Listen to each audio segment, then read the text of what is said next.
Today on Co-op for Two, Deadbolt Mystery Society Roundup number 4.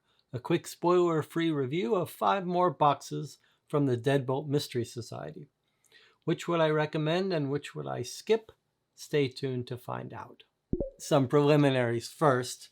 I've purchased all these games myself with some help from the Patreons of this channel. I have no relationship with this publisher. I'm not going to open up these boxes and go into the Deadbolt Mystery Society system in general. If you want to see that, you can watch my first roundup. But these are all escape room games. That means they're mostly puzzles with a narrative stringing them together. You will pay $25 to $30 a month for your subscription to the Deadbolt Mystery Society and get a new box every month. They've been going for 4 years or so. Each box will give you a couple hours of gameplay. There's minimal use of the internet in all of these, but occasionally you have to scan a QR code and check an answer. You can watch playthroughs of all of these boxes on the channel if you're interested. Okay, so let's have a little mini review of each of these boxes in order of publication. Starting with Museum Nocturnus, which was published in November 2020. This has got a fun supernatural theme, some serial killer. This is the bread and butter of Deadbolt Mystery Society, and some throwback to some old cases. Thin on the narrative, nice variety of puzzles. Occasionally a sort of lukewarm, lackluster puzzle. Took us about 4 hours to play it. Officially rated at a 6.5 difficulty. That feels about right. I would rate this a 7.5 out of 10. Next up is Blackout, released September 2021, one of my favorite Deadbolt Mystery Society boxes. Classical mystery setup, great narrative, great little twists and pacing of the narrative, and a really nice assortment of high-quality puzzles mixed in with some reading comprehension. Took us about 4 hours to play. Officially rated at a difficulty of 7. That's a little bit on the higher end of the average for Deadbolt Mystery Society, and I would rate this one a 9 out of 10. Next up is Stop That Toy. This is a Christmas-themed box that was released out of subscription November 2022. That just means they occasionally release a box that you can purchase even if you've subscribed as a sort of extra. This is a very short, cute holiday box. Family friendly, unlike most of the Deadbolt Mystery Society boxes. No murders, just a cute little puzzle. Only took us 2 hours to play. Difficulty very low on the scale here, 5. I would rate this a 5, not really something that I would recommend to experienced players. Now we have The Unknown Passenger, released in January 2024. One of the more classically framed mysteries in this set, more like an Agatha Christie type mystery. No supernatural, no serial killer. And it's one of the first games where Deadbolt Mystery Society has started to introduce more modern web features. So there's some clickable pictures in this one. Most of them work fairly well.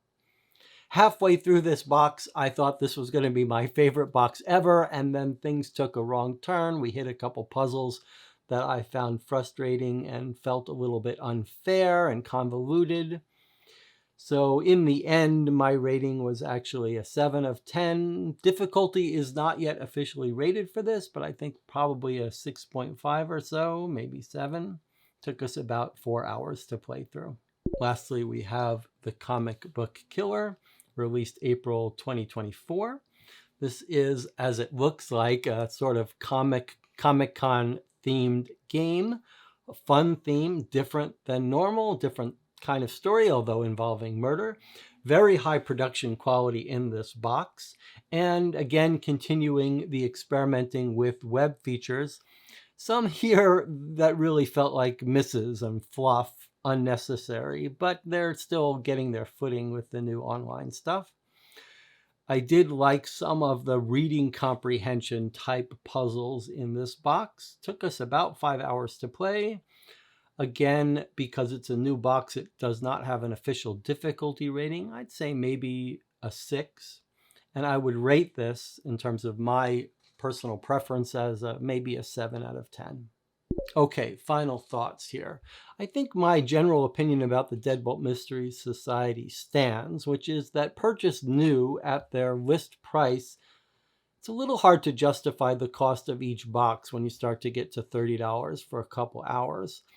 However, if you can pick them up on sale or used, they can be good bargains. They are consistently high quality. I would say of these, Blackout is really the standout game, one of my favorite boxes that the company produces, and I would definitely recommend that if you can get your hands on it by a wide margin compared to the rest of these. And then Stop That Toy, I would definitely skip unless you're looking for something light and short for family. And if you are, probably Deadbolt Mystery Society is not the company for you. You might get lucky and love The Unknown Passenger if you sort of attack it, if you don't fall into the rut that we fell in. But it could also be a frustrating experience, as it was for me. Comic Book Killer, if that theme really jumps out to you, you could give that a try. It is very highly produced.